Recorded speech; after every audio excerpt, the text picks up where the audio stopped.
Tumakas si Jacob kay Laban. Ika-31 kabanata. Narinig ni Jacob na ang mga anak na lalaki ni Laban ay nagsasabi, "Kinuha ni Jacob ang halos lahat ng ari-arian ng ating ama. Ang lahat ng kayamanan niya ay nanggaling sa ari-arian ng ating ama." Napansin din ni Jacob na nag-iba na ang pakikitungo ni Laban sa kanya, di tulad ng dati. Sinabi ng Panginoon kay Jacob, "Bumalik ka na sa lupain ng iyong mga ninuno, doon sa mga kamag-anak mo, at makakasama mo ako." Kaya ipinatawag ni Jacob ang mga asawa niyang sina Raquel at Leah na naroon sa pastulan ng mga hayop niya.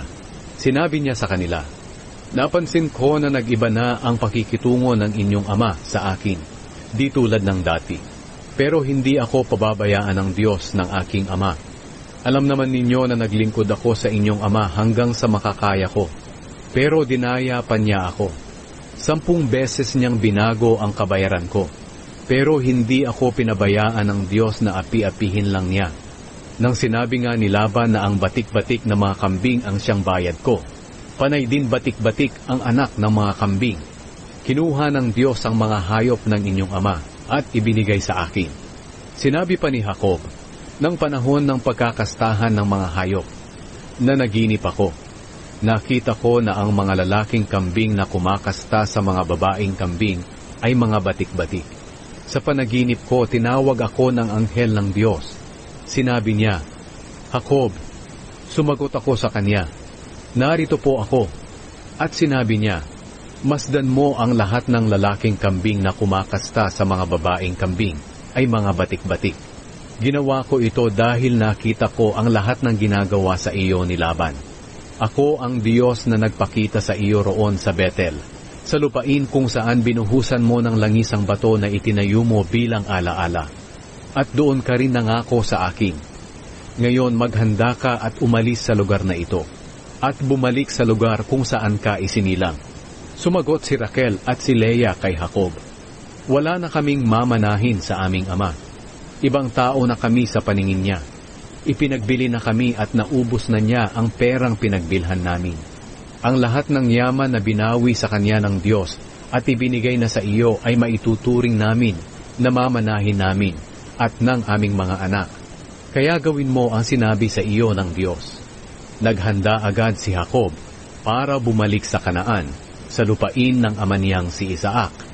Pinasakay niya ang mga anak niya at mga asawa sa mga kamelyo. Dinala niya ang mga hayop niya at ang lahat ng ari-arian niya na naipon niya sa Padan-aram. Nagkataon naman na umalis si Laban para gupitan ang kanyang mga tupa, at habang wala siya, kinuha ni Raquel ang mga Diyos-Diyosang pag-aari ng kanyang ama. Niloko ni Jacob si Laban na Arameo dahil hindi siya nagpaalam sa pag-alis niya. Nang umalis si Jacob, dala niya ang lahat ng ari-arian niya. Tumawid siya sa ilog Euphrates at pumunta sa bundok ng Gilead. Hinabol ni Laban si Jacob. Nakalipas ang 3 araw bago malaman ni Laban na lumayas sina Jacob. Kaya't hinabol niya si Jacob kasama ang mga kamag-anak niya sa loob ng 7 araw. Naabutan nila sina Jacob doon sa bundok ng Gilead. Nang gabing iyon, nagpakita ang Diyos kay Laban na Arameo sa panaginip. Sinabi ng Diyos sa kanya, "Huwag mong gagawan ng masama si Jacob." Nagtatayo noon si Jacob ng tolda niya sa bundok ng Gilead nang maabutan siya ni Laban. At doon din nagtayo sina Laban ng mga tolda nila. Sinabi ni Laban kay Jacob, "Bakit ginawa mo ito sa akin? Bakit mo ako niloko? At dinala mo ang mga anak ko na parang mga bihag sa labanan.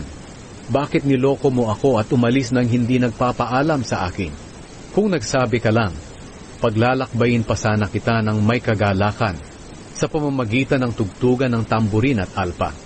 Hindi mo man lang ako binigyan ng pagkakataon na mahagka ng mga apo ko at mga anak bago sila umalis.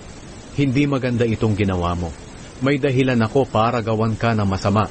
Kaya lang binalaan ako kagabi ng Diyos ng iyong ama na huwag kitang gagawan ng masama. Alam kong sabik na sabik ka nang umuwi. Pero bakit ninakaw mo ang mga Diyos ko?" Sumagot si Jacob sa kanya, Hindi ako nagpaalam sa iyo dahil natatakot ako, na baka pilitin niyong bawiin sa akin ang mga anak mo. Pero kung tungkol sa mga nawawala ninyong Diyos-Diyosan, kapag nakita niyo ito sa kahit sino sa amin, parurusahan siya ng kamatayan. Sa harapan ng mga kamag-anak natin bilang mga saksi, tingnan niyo kung may pag-aari po kayo rito na nasa amin, at kung mayroon ay kunin niyo. Hindi alam ni Jacob na si Raquel pala ang kumuha ng mga Diyos-Diyosan ni Laban.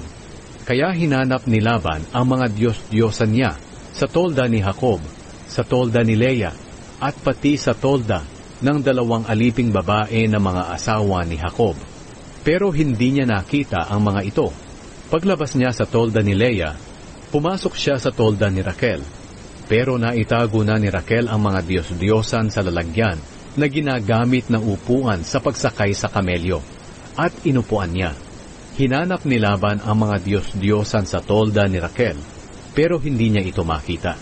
Sinabi ni Raquel sa kanya, "Ama, huwag po kayong magalit kung hindi po ako makatayo, dahil mayroon akong buwan ng dalaw."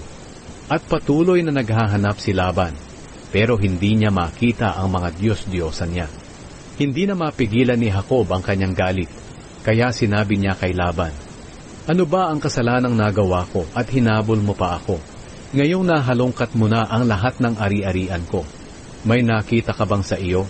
Kung mayroon, ilagay mo rito sa harap para makita ng aking mga kamag-anak at ng iyong mga kamag-anak, at bahala na sila ang humatol sa atin. Sa loob ng 20 taon, nang ako'y nasa inyo, ni minsan hindi nakunan ang iyong mga kambing at tupa, at ni isang lalaking tupa ay hindi ko pinangahasang kainin. Hindi ko na dinadala sa iyo ang mga hayop na pinatay ng mababangis na hayop. Pinapalitan ko na lang ito agad. Pinabayaran mo rin sa akin ang mga hayop na ninakaw araw man o gabi.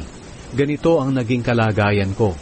Kapag araw ay nagtitiis ako sa init, at kung gabi ay nagtitiis ako sa lamig, at palaging kulang ang tulog ko. Sa loob ng 20 taon na pagtira ko sa inyo, 14 na taon akong naglingkod sa iyo para sa iyong 2 anak na babae. Naglingkod pa ako ng 6 na taon para bantayan ang iyong mga hayop. Pero ano ang ginawa mo? 10 beses mong binago ang pagbabayad mo sa akin. Kung hindi siguro ako sinamahan ng Diyos na ginagalang ng aking ama na si Isaac, na siya ring Diyos ni Abraham, baka pinalayas mo na ako nang walang dalang anuman. Pero nakita ng Diyos ang paghihirap ko at pagtatrabaho, kaya binalaan kanya kagabi." Ang kasunduan ni Jacob at Laban. Sumagot si Laban, "Ang mga babaeng iyan ay anak ko, at ang mga anak nila ay mga apo ko, at ang mga hayop na iyan ay akin din. Lahat ng nakikita mo ay akin. Pero ngayon, ano pa ang magagawa ko sa mga anak at apo ko? Ang mabuti siguro gumawa tayo ng kasunduan. Magtayo tayo ng batong magpapaalala sa atin at magpapatunay ng kasunduan natin." Kaya kumuha si Jacob ng malaking bato at itinayo niya ito bilang alaala. Pagkatapos inutusan niya ang mga kamag-anak niya na magtumpok ng mga bato, at kumain sila roon sa tinumpok na mga bato. Pinangalanan ni Laban ang tinumpok na mga bato na Jegar sa Haduta, pero pinangalanan ito ni Jacob na Galeed. Sinabi ni Laban, "Ang mga batong ito na tinumpok ang magpapatunay sa kasunduan nating dalawa." Ito ang dahilan kung bakit pinangalanan itong tinumpok sa Galeed.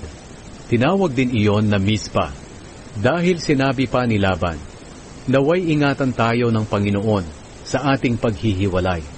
At kung hindi mabuti ang pakikitungo mo sa mga anak ko, o kaya'y mag-aasawa ka pa ng iba, alalahanin mo na kahit hindi ko man ito nalalaman, ang Diyos ang magpapatunay ng kasunduan natin." Muli pang sinabi ni Laban kay Jacob, "Narito ang tinumpok na mga bato, at ang bato na alaalang magpapatunay ng kasunduan natin." Ang mga tinumpok na batong ito at ang bato na alaala ang siyang magpapatunay ng ating kasunduan, na hindi ako lalampas sa tinumpok na mga batong ito para lusubin ka, at hindi ka rin lalampas sa tinumpok na mga batong ito at sa bato na alaala para lusubin ako. Naway ang Diyos ng lolo mong si Abraham at ang Diyos ng aking ama na si Nahor, na siya ring Diyos ng kanilang amang si Tera, ang siyang humatol sa ating dalawa. Nakipagkasundo rin si Jacob kay Laban sa pangalan ng Diyos na iginagalang ng ama niyang si Isaac. Naghandog si Jacob ng hayop doon sa bundok at tinawag niya ang mga kamag-anak niya para kumain. Kinagabihan, doon sila natulog sa bundok. Kinabukasan, maaga pa ay hinagkan ni Laban at binasbasan ang mga anak at apo niya at umalis siya pauwi.